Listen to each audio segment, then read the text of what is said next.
but I don't think that's really true, do you? Because there's times when we see plays like that, and all of a sudden the momentum jumps to that team side, it deflates the other side, and they never pick it back up.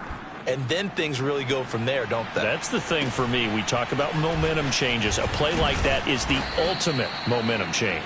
And they're going to start this drive in pretty good shape up past the 30.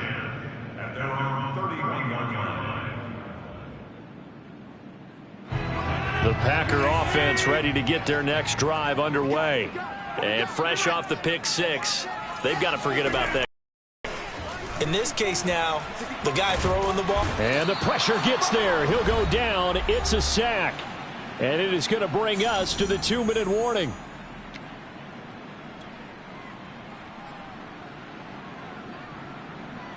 A reminder coming up at the half, as we've done all year. We'll get you to Jonathan Coachman in Orlando. Coach will have the lowdown on what's going on here in this wild card weekend as we begin on the road to Super Bowl 53 in Atlanta. Nothing on the screen that time. Now it's third down. As a defense, you're more balanced when you're in zone coverage because you're able to keep your eyes on the quarterback and see the play develop in front of you. They're able to keep the quick pass in front of them and stop it right at the line of scrimmage.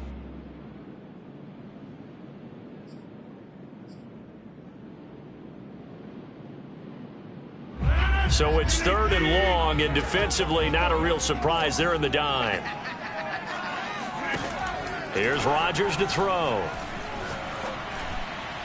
And the throw there going to be incomplete. How about some applause for the defense there? They forced him to throw that one into coverage, and just like that, they're staring at a fourth down. Well done. On fourth down, on is Corey Bojorquez to punt. And he gets this away, and look at this. This is a good one. And this will be taken at the 13.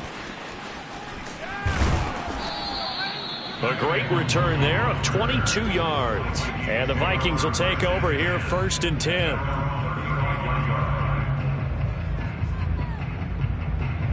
Here are the Vikings now to start their next drive.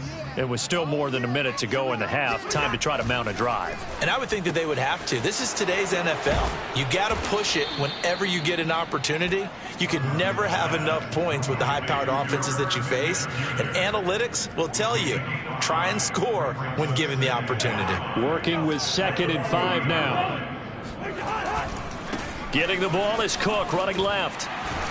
And he takes this up right near the 45-yard line. Now the Vikings will use the second of their timeouts as they get the stoppage with a little over 50 seconds to go in the first half. It looks like the Packers have added an extra DB on third down. To throw is Cousins. Oh, he tries to force it in, and it's intercepted. Devondre Campbell, the linebacker, picks it. And into the end zone, it's a pick six and a Packer touchdown. Well, dare I say it, it's kind of quid pro quo. Both defenses now with an interception return for a touchdown. Your vocabulary, sir. Well done. Crosby with the extra point, and the lead now down to 20. So they'll get another shot on offense following that pick six, and now the kick is away. And that'll carry over the back line of the end zone for a touchback.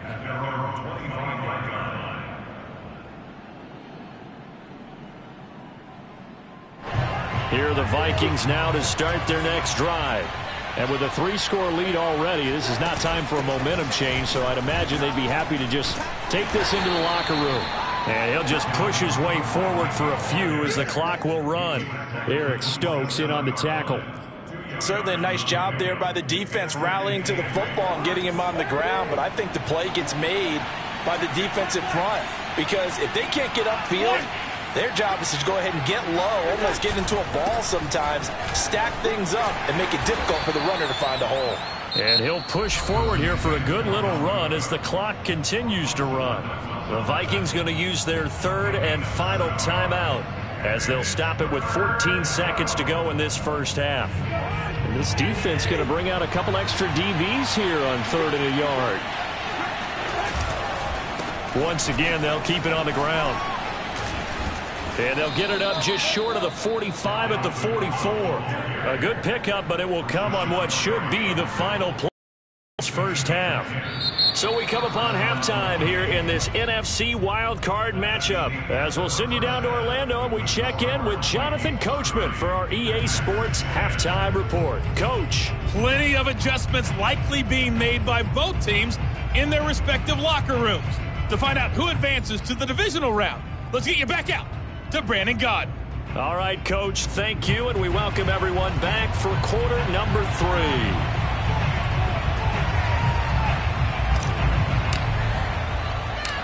One of these two teams about to play their final half of the season as we're back at it in this NFC wildcard bout.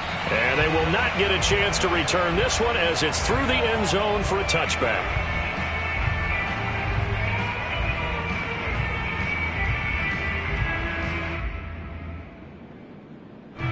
About set to get this drive started, the Green Bay offense at the line. And, Charles, that had to be an interesting locker room at halftime. This is a team that's had so much success this year. Haven't really had to deal with a lot of adversity at halftime to beat. And Rodgers intercepted a third time. Picked off by the Pro Bowler, Anthony Barr. And he will take this one home. It's a touchdown. Well, you don't want to coach him, Charles, to stay in the pocket on every play, but I guess that's the danger of getting outside of the pocket, extending a play and making a bad throw. Turns into 6 points the other way. Yeah, sometimes when you get outside the pocket, your vision actually gets obscured a little bit, or you narrow it down too much, and you don't see all the defenders in the area.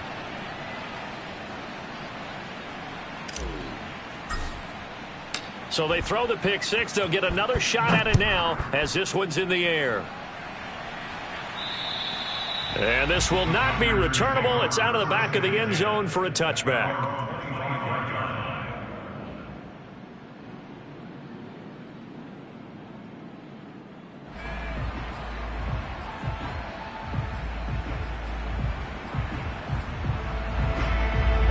The Packer offense ready to get their next drive underway. They are right now just ice cold. I mean, they have struggled big time in this game, and they're getting blown out. How do they adjust? So tough because we always talk about it being a team game, and you need all 11 working well together. But every now and then, partner, you need that one guy who can make a play against all odds that maybe can ignite things. And I think that's what they're looking for right now. Yeah, you talk about going to your playmakers. They probably need to do it. Find someone that you're used to touching the football that makes big plays and give them that opportunity to maybe wake up everyone else. Rodgers' throw complete here on target to Tunyon. And he goes out right around the 39. That was a route run not just with dexterity, but with intelligence. Found the hole in the zone, made sure the quarterback saw him, and was able to make the sure catch and flip the down marker back to 1. On 1st and 10, here's Rodgers. Pressure coming from the Vikings, and they get there and bring him down. Now then, after the sack, it'll be interesting to see what they have planned for 2nd and 23.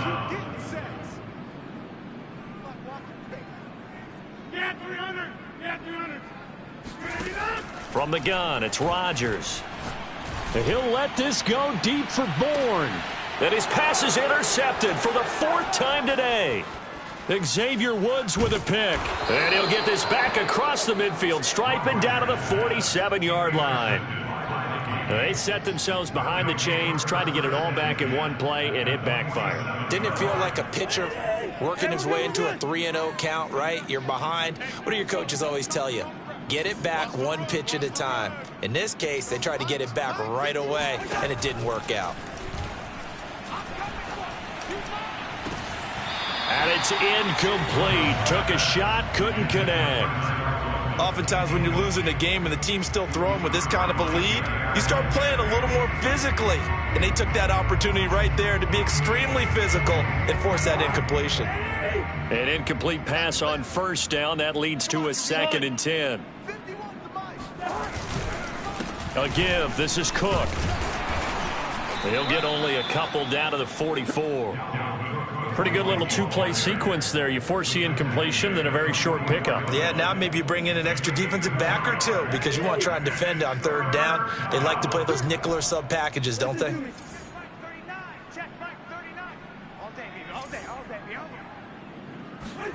On third down, Cousins. He gets this one into the hands of Dalvin Cook. And he will have a Vikings first down as they're able to get the third down conversion. Well, I certainly don't want to pile on, but this defense has just not been up to the challenge in this game, and this continues as we see here. Coverage, not been very good, soft in spots. There's an easy throw and catch for another first down. And not able to break away this time as they're going to stop him right around the line of scrimmage. Officially, it's a 1-yard loss. That's going to bring up 2nd and 11. When this offense gathers to watch the tape, they're going to like a lot of what they saw. They put up big numbers, but they might fast forward through that last play. Oh, there won't be any fast forwarding, partner. I've sat in those sessions before. You end up spending more time on the bad plays than you do on the good ones. It's just the nature of coaches. But I know sitting in that room, when you've had a big game, the night that they've had, you don't want to hear that. You just want to focus on the good stuff. Not his best throw there, but where we sit right now in the third quarter, he's had a pretty good game throwing the football. He certainly has, and it's not exactly the point where we're doing 4-minute offense yet, but they've got to think about, I'm not going to say milking the clock, but understanding clock management here on out. And that is knocked away in the middle of the field and incomplete. They certainly had good starting field position on that drive, but couldn't do anything with it after 3 plays. Have to admit that that's a disappointing end to excellent field position. When that drive started, they had 6 points that they were thinking about. So tack on 3 more, though it's just a rare drive where they did not find the end zone. Yeah, you're right about that, partner. But at this point, I don't think you're too concerned about that. You just want to possess the football for a while and drain the clock. If you can get 3 out of it, that's great too.